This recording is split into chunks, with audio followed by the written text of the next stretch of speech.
Hello heroes, Joe Smith here.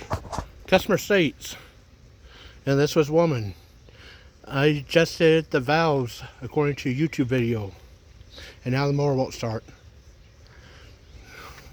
She also said that she changed the oil, an oil filter, and a new fuel filter, put in a new spark plug, and it won't start.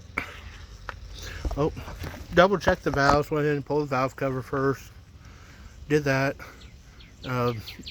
They were just a little bit loose. She didn't have them adjusted quite properly, but still, it more should have started up.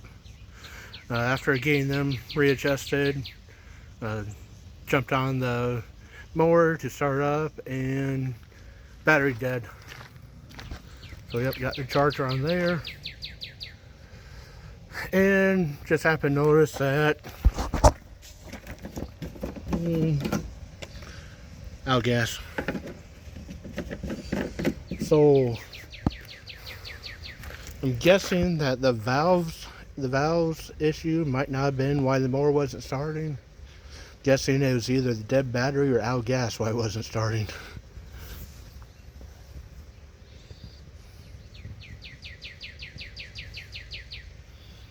But after the battery gets charged up, I was going to check the spark plug for the ignition for spark too.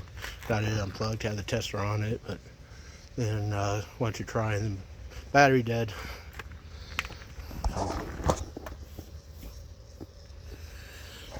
We'll see. Get the battery charged up for a couple hours and put some gas in it. See if it starts up. Probably was just a dead battery or out of gas why it wasn't starting for her. Guess should have checked that first before looking at the valves, but since she said that she messed with the valves, figured better double check them. That something's probably messed up, but hard saying.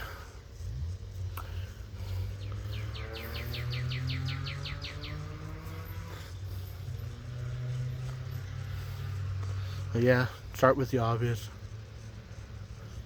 Just next time someone comes in and says mower won't start, I have to check the battery and gas first. Oh, thanks for watching. Just gonna sign out.